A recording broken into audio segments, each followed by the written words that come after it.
المياه جزائرية، مياه جزائرية. ومنين هاد الولاد منين؟ يا ربك الولاد هادو من وجدة.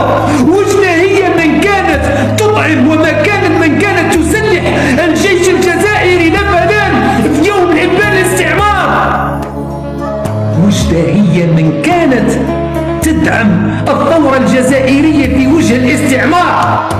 ولادها اليوم يقتلون من طرف البحرية الجزائرية ولاد فرنسا.